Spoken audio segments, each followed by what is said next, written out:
In the 17th century, European scholars moved away from the deductions of medieval scholasticism, insisting that truth be derived from observation rather than clerical decree. Galileo Galilei established a method for this observation, the systematic isolation of variables. To understand motion, Galileo mathematically isolated his objects, stripping away interference like air resistance and friction to uncover pure mathematical laws. This method disproved the geocentric model. By showing that planetary motion followed discoverable physical mechanics, Galileo revealed that the Earth-centered cosmos was a historical construct rather than a divine blueprint. Because this approach yielded consistent predictive results, it became the standard for scientific inquiry. Isolating variables succeeds in physics because the physical universe operates independently of human social structures. A planet orbits the sun regardless of the ideology of the observer. During the 19th century Industrial Revolution, classical economists like David Ricardo attempted to apply this same scientific rigor to the new capitalist system. They adopted Galileo's template, treating economic categories like commodities and wages as isolated, static objects that could be studied in a vacuum. The bottom left panel shows this methodology. Mainstream analysis places the machine, price, and wage in separate brackets as disconnected entities. These missing connections define the fetish of isolation. Treating them as standalone objects hides the system's social reality. A machine in a void has mass, but no economic meaning without human interaction. A wage is a class relationship, not a mathematical constant. Karl Marx argued that the scientific method must evolve when applied to society, replacing isolated variables with an interconnected network. Applying physical isolation to human society obscures the social relations that actually drive production.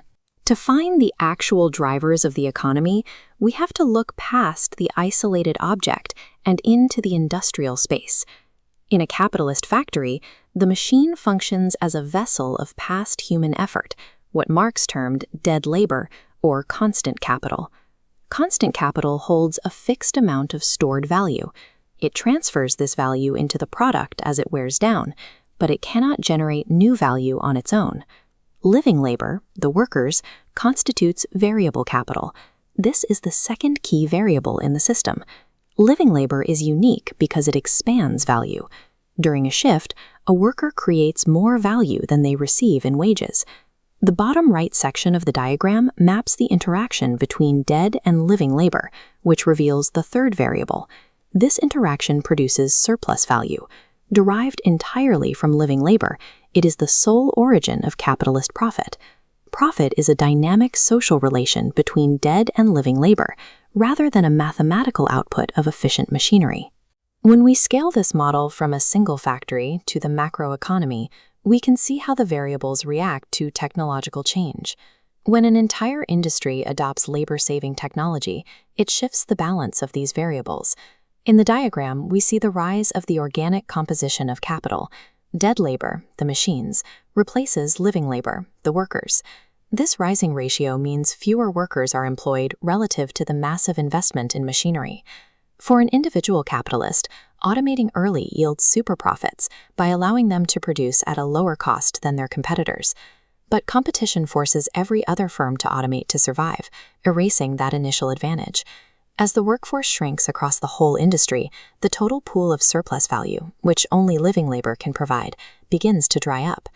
Viewed as a totality, generalized automation hollows out the foundation of surplus value that the entire system requires to function. This brings us to the final outcome of the model, the tendency of the rate of profit to fall. As machine costs in the denominator rise and surplus value in the numerator falls, the overall profit rate is squeezed. This squeeze drives capital out of the real economy and into speculative bubbles, resulting in overaccumulation and systemic crisis. Isolated analysis suggests automation leads to infinite efficiency, while totality analysis reveals it leads to crisis. These internal contradictions show capital accumulation is a self-cannibalizing loop rather than a harmonious machine. Natural laws are permanent, operating independently of our existence. Social laws are reproduced through practice and power.